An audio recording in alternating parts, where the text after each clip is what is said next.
तो ये रिव्यू हम कर रहे हैं F77 मार्क टू रिकॉन जो बाइक मैं चला रहा हूँ अभी। ये अल्ट्रा वायलेट की एक ईवी बाइक है। तो before I start the review मैं आपको ये बताना चाहूँगा कि आप ईवी लेना चाहते हो नहीं लेना चाहते डजेंट मैटर। एक सिंपल चीज़ आपको करनी है, ये गाड़ी जाके शोरूम में चला ज़रूर लेना, क्योंकि बहुत सारी चीज़ें जो हैं इसमें कन्वेंशनल बाइक के जैसे नहीं है और एक्सपीरियंस भी बहुत डिफरेंट होने वाला है। तो वो मैं चाहता हूँ आप ज़रूर वो कर लेना। एंड जैसा मैं अभी गया था तो मेरा एक्सपीरियंस बहुत ही अमेजिंग रहा शोरूम में। जिस तरीके से बात हुई, जिस तरह से उन्होंने बाइक दिखाई, जैसे एक्सप्लेन किया, तो मुझे लगता है कि जिस टाइप से न्यू कंपनीज जो आती जा रही हैं ये ट्रेडिशनल ऑटोमोटिव मैन्युफैक्चर से डिफरेंट सोच रही हैं। And they really have to create this experience to sell themselves better out there. तो वो आप ज़रूर एक्सपीरियंस करो and just experience this bike to see and understand how the future looks like with EV motorcycles. मैं ये 1-to-1 videos बनाता हूँ। अब मैं रिव्यूज़ भी इस टाइप से करने की सोच रहा हूँ, जिसमें हम लोग डिस्कस करेंगे bike beyond the numbers. We will talk about how the bike feels, what are my observations, and so that you can go and test ride the motorcycle and you can also correlate और maybe think what I am thinking and maybe feel what I am feeling. तो उस तरीके से अपना ये process रहेगा। And I am your host Nikhil, this channel is motorcycle tales, let's ride learn and evolve. तो सबसे पहले हम बात करेंगे अर्गोनॉमिक्स और कंफर्ट की। मैं लिस्ट बना रखी इसलिए मैं फ़ोन में देखने वाला हूँ। तो अर्गोनॉमिक्स एंड कंफर्ट की मुझे लगता है कि बाइक की जो राइडिंग पोजीशन है वो काफ़ी ज़्यादा कमिटेड है। एटलीस्ट जो मार्क टू रिकॉन जो है, रिकॉन में I think bigger battery pack है, थोड़ी एक्सपेंसिव भी, ऑलमोस्ट 4 लाख ऑन रोड की पड़ जाती है ये। तो काफ़ी इसमें क्लिप ऑन की वजह से और स्लोपिंग सीट की वजह से और रियर सेट की वजह से काफ़ी कमिटेड राइडिंग पोजीशन है। तो अगर आप कभी भी चलाओगे तो आपको लगेगा कि आपके रिस्ट पे या आपके बैक पे स्ट्रेन आने वाला है।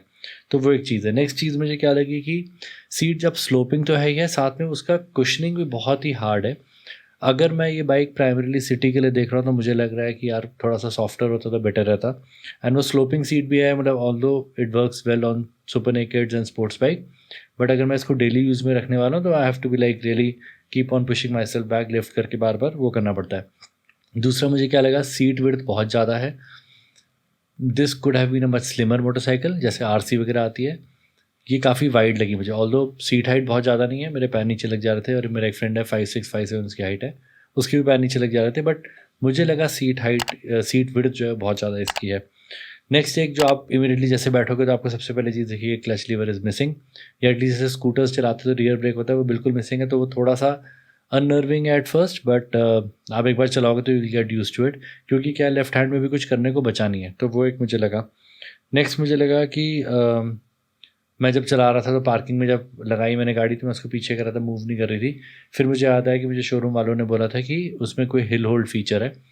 मुझे पता नहीं वो क्यों दिया गया, बट एटलीस्ट मैंने वो चेक किया तो वो ऑन था, उसको ऑफ किया तो I could move the motorcycle.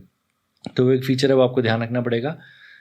Usually जैसे इंक्लाइंस वगैरह से मैंने आज ट्राई किया तो ईवीज़ का सबसे एडवांटेज क्या होता है कि आपको कोई क्लच व्लच का तो काम है ही नहीं, आप सीधा एक्सीलेटर तो की गाड़ी चलनी शुरू हो जाती है।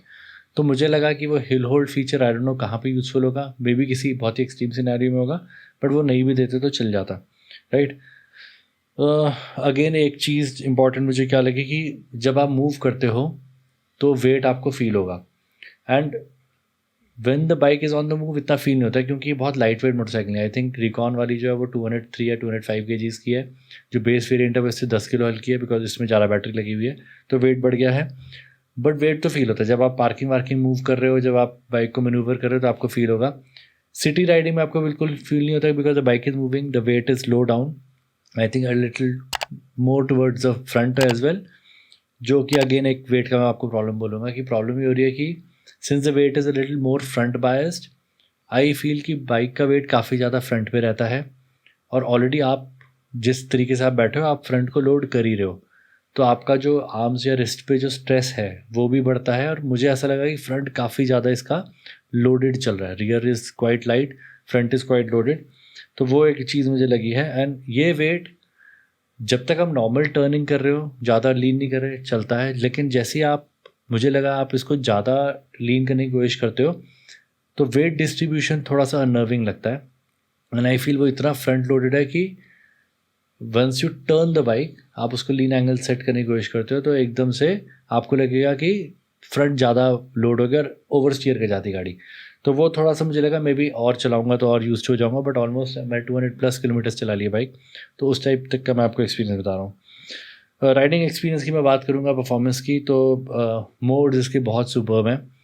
मैं बता दूंगा किसने क्या मुझे फ़ील हुआ। तो बेसिक जो मोड है, आई थिंक ग्लाइड मोड या क्या है, सिटी के लिए बहुत बढ़िया है।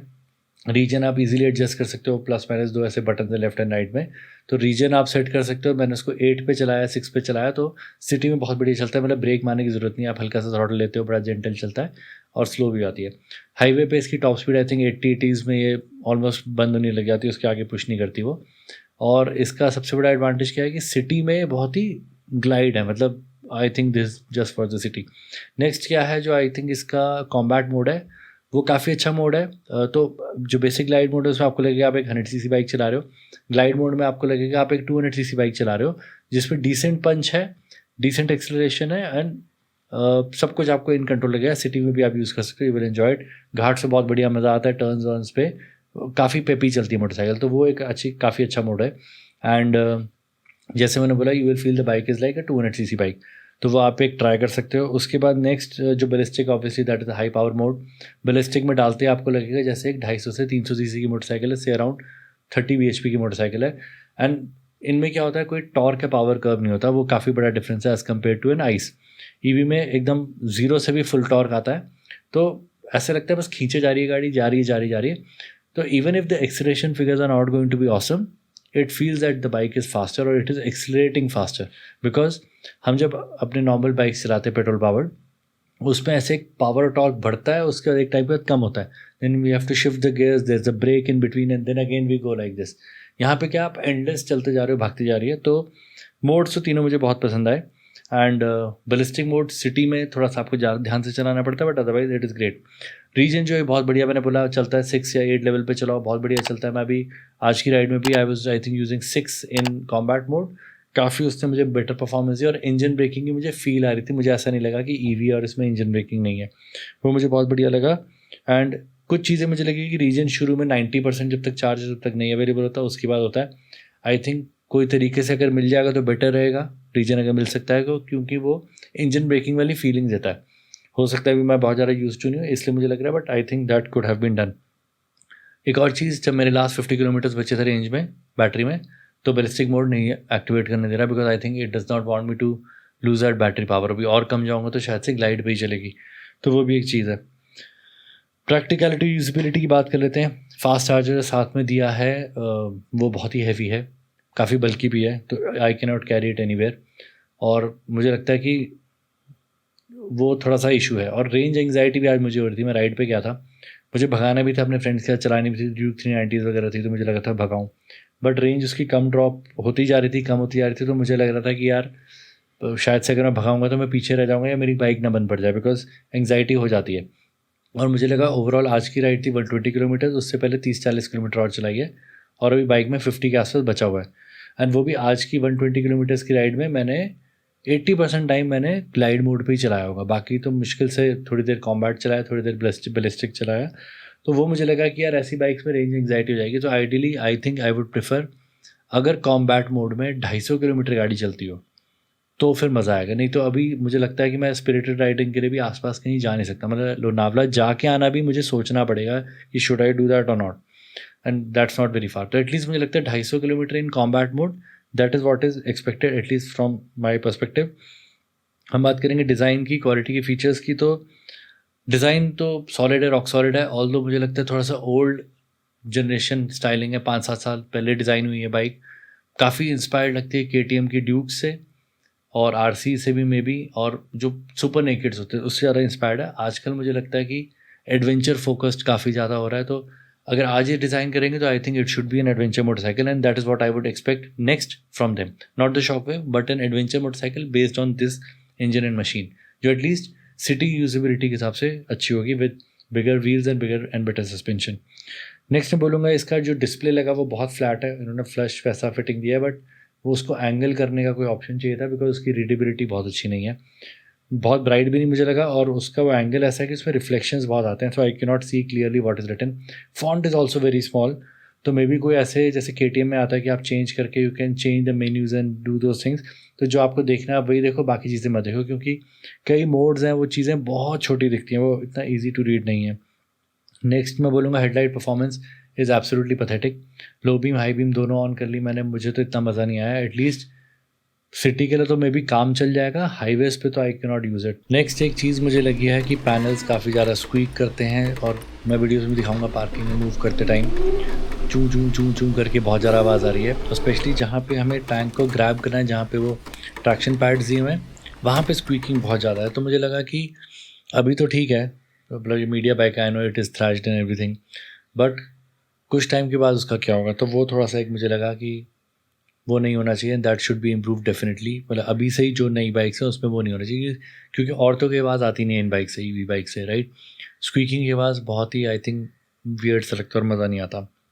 नेक्स्ट चीज़ मुझे लगा कि टेक्स्ट और फॉन्ट काफ़ी इन्होंने हर जगह पे डाला हुआ है, जो कि अब क्या बोलते हैं, सिमेट्रिक नहीं है। कहीं पे जैसे लेफ़्ट साइड पे, राइट साइड पे नहीं, राइट में तो लेफ़्ट में नहीं है, तो वो किया हुआ है। It looks different, it is okay. And वही देखते देखते मैंने ऑब्जर्वेशन किया कि पिलियन के लिए ना ग्रैब रेल है ना स्ट्रैप है। तो जितनी जैसे इंपोर्टेड बाइक्स पे आती है, जैसे FZ1 थी, उसमें भी पीछे की सीट के ऊपर एक स्ट्रैप था, वो एटलीस्ट देना चाहिए। वो आई थिंक मेरी बाइक में तो मिसिंग है, जो मुझे मिली मीडिया यूनिट, तो आई थिंक वो होना चाहिए। तो पहली बात तो मुझे लगा, जैसे मैंने पहले भी बोला, कि अगर 250 कॉम्बैट मोड में चलती है तो ये बाइक ऐसी होगी जो मैं कहीं ले जाना चाहूँगा, कि बीच बीच में बैलिस्टिक लगा लिया, बाकी टाइम मैं कॉम्बैट मोड में चला रहा हूँ। क्योंकि अभी ईवी चार्जेस बहुत कम है, और जैसे पेट्रोल भराते 5 मिनट है, वैसे ईवी तो चार्ज नहीं हो सकती, तो उतने लंबे ब्रेक्स हम ले नहीं पाएंगे for very very frequently basically. तो 250 किलोमीटर्स चाहिए कॉम्बैट मोड में, तब मैं इसको एज अ मोटरसाइकिल यूज़ कर पाऊंगा outside the city, fun riding के लिए भी, जैसे लोनावला जाना पुणे से, राइट, कि भाई 100 किलोमीटर एक साइड गए, 100 किलोमीटर एक साइड आए, बीच में बैलिस्टिक ऑन कर लिया, तो 250 तो चल जानी चाहिए। नेक्स्ट मैं बोलूँगा कि सिटी यूजेज के लिए तो बहुत बढ़िया है, आप सिटी में चला सकते हो, आपको कुछ प्रॉब्लम भी नहीं आएगी। लेकिन फिर सिटी के लिए इसका सस्पेंशन ट्रैवल भी बहुत कम है, हार्श भी फील होती है राइड क्वालिटी इसकी, सीट भी बहुत हार्ड है। और मुझे ऐसा नहीं लगा कि सिटी के लिए मैं, अगर मैं बेस बाइक भी लेता हूँ 3 लाख की, मैं वो बाइक लूँगा, ठीक है, मतलब इतनी सारी बाइक्स मैं ले सकता हूँ, तो मैं वो क्यों लूँ, अनटिल अनलेस मेरा ट्रैवलिंग बहुत ज़्यादा है। लेट से मैं 40-50 किलोमीटर डेली करता हूँ, तो मेरा फ्यूल कॉस्ट बहुत कम होने वाला है, then I think it make sense. लेकिन फिर वो चार्जर वगैरह लेना पड़ेगा, तो मतलब 3.5 लाख का investment is a huge investment. जो ऐसा है, मे बी जेनजी जिसको कूल दिखाना है अपने आप को कि मैं तो ईवी चलाता हूँ और मैं कूल हूँ, तब शायद से it may make sense for his daily riding, daily commute, तो वो एक है। लेकिन फिर सिटी के लिए मुझे लगता है कि हेडलाइट्स भी बेटर होनी चाहिए, कंफर्ट ज़्यादा होना चाहिए, वो सब जैसे मैंने आपको बोला। तो मुझे वही लग रहा है कि अभी as of now this product will have very less takers, तभी शायद से इतनी ज़्यादा दिखती भी नहीं हमें रोड्स पे। और थोड़ा सा मुझे लगता है कि अगर ये ज़्यादा यूजेबल बन जाती बाइक, जैसे भी आई थिंक स्ट्रीट वाली आई है विद बेटर हैंडल बार्स, आप रियर फुट पेग्स की जगह, रियर सेट्स की जगह आप नॉर्मल थोड़ा सा फुट पेग आगे मूव कर दो, जैसे भी ओला के डायमंड में देखा था, you can move the foot pegs, तो that can change the rider triangle, that will give you better ergonomics and comfort for the city. Suspension को अगर कोई ट्यूनिंग कर सकते हो स्ट्रीट वाले वेरिएंट में, आई डोंट नो अगर कुछ किया है कि नहीं, बट वैसे कर सकते हो, तो I think that will make a lot of sense. Brakes वगैरह भी मुझे लगा इसकी बढ़िया है, वो मैं पहले बोलना भूल गया था, इसलिए बताऊंगा। तो रियर ब्रेक्स मैंने ज़्यादा नहीं यूज़ की, फ्रंट का अच्छा बाइट है, अच्छी फील है, तो ओवरऑल तो मतलब बाइक इज़ डिसेंट। और जैसे मैंने बोला, शोरूम में ज़रूर जाओ, एक्सपीरियंस ज़रूर करो, experience what is an EV, और एक्सपीरियंस करो कि आइस से आपको क्या डिफ़र करता है। और आप जो भी आपके ऑब्जर्वेशन है, आप भी कमेंट करो, and I would love to chat with you in comments, and do like, share and subscribe, and keep following motorcycle trails.